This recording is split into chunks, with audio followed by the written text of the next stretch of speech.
Hey there, hello and welcome. It's Madeline here, and I just wanted to pop in real quick and tell you about a conversation I had with a friend of mine earlier today who happens to be an ontological coach. That's a fancy way of saying a life coach.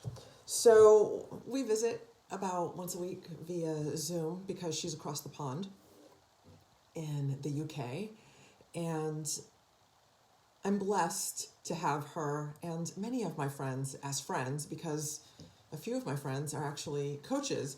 So I'm so blessed to have Jessica in my life for many reasons, but particularly today because she coached me through something, and she often does.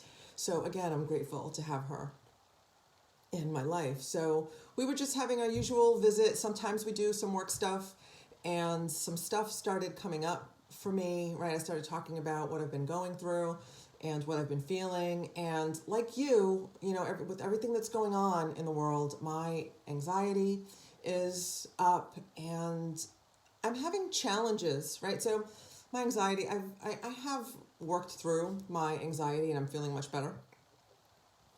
But I'm having challenges navigating situations, right? Because the current world events are impacting every aspect of my life like they are yours, right? They're impacting my business, they're impacting my relationships, and I've worked through the stuff in my business, but these days, anyway, for today, navigating what's going on in my relationships has been a challenge. I'm at odds, not at odds. I have different perspectives about what's going on in the world and how to deal with world events than some people who are very close to me. And as you can imagine, this causes strife, or maybe you know firsthand, this causes strife, can cause strife and conflict in the relationship. So if you're with me live, say hey so I can see who it is. So I'm telling Jessica about it today, right? We're catching up, and she was such a good coach, right? And friend.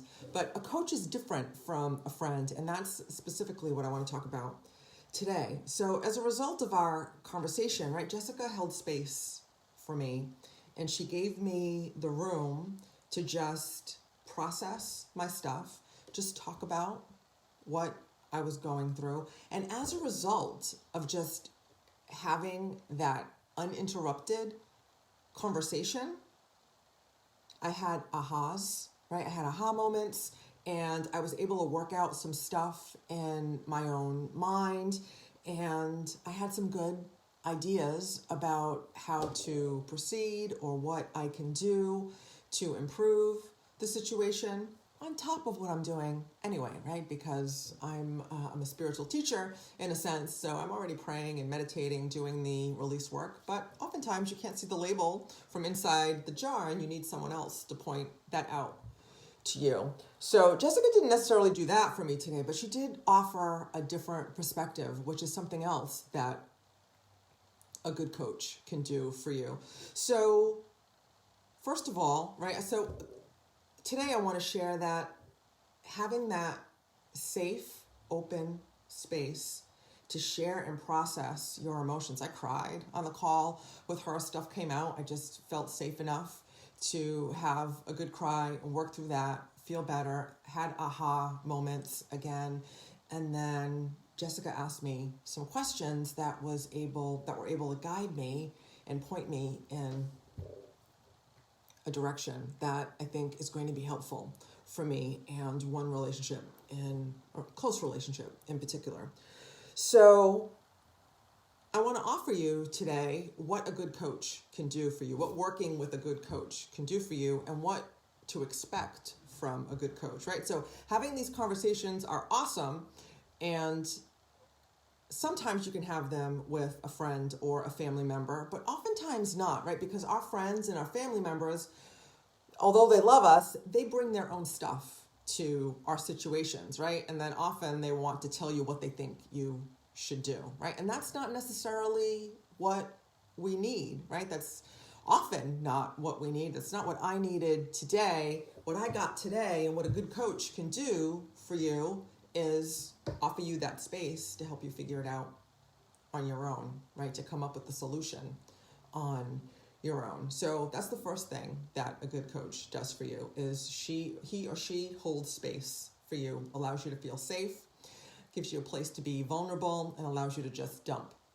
out if that's what you need to do, okay? They're also able to put their stuff aside, right? So again, our friends bring their stuff, right? Their baggage, their experiences, their opinions to our situation, but a good coach doesn't do that, right? A good coach will put her stuff aside and hold the space for you and not give you her opinion, right? Or his opinion. A good coach also isn't going to argue with you. Thanks for the love. I can't see who it is, but thank you.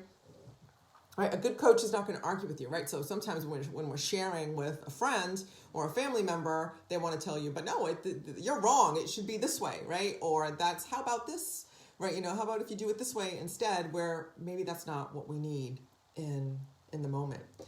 A good coach asks questions, right? She asks questions, probing questions that are going to lead you to your own answers, right? Because we all have the answers inside, right? So a good coach is never going to tell you what to do, right? She's not giving you advice.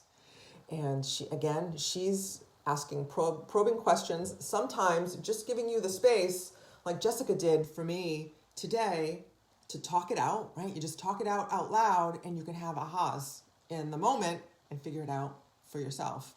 Gain perspective, just process the emotions and be able to move forward in a new direction. Maybe it's not the right direction, but it's a new direction. Key point, you can keep moving forward. And while you're finding the answers inside. And the last thing is, ideally, this is kind of like the cherry on top, right? So a good coach will build a community, right? And bring together like-minded individuals that you can commune with and that you can commiserate with and connect with and have a safe space for. So you can connect with them, right? So you can connect with them and you're all going through similar things, or you all have similar ideas about how to handle things or about how you're like-minded, right? So a good coach with a community is awesome. So I like to think of myself as a good coach, and I do my best to do all of these things for my clients. And if you'd like to talk about how I can do this for you, right, I offer you to schedule a call with me. Just drop me a private message and say you want to talk. The call is absolutely free, or you can drop "Let's Talk" in the comments, and we can connect and see what's going on with you and see how and if I can help you. And if I can't, perhaps I can point you in the direction of someone that can help you. So that's it for today. I am grateful for my coach and my friends who are coaches as well. And I invite you to pursue, look for a coach as well, right? So help you work through stuff and help you get better, right? So I hope this serves you. I will look forward to seeing you next time in the next video, probably tomorrow. And until then, I will see you in the gap. Namaste.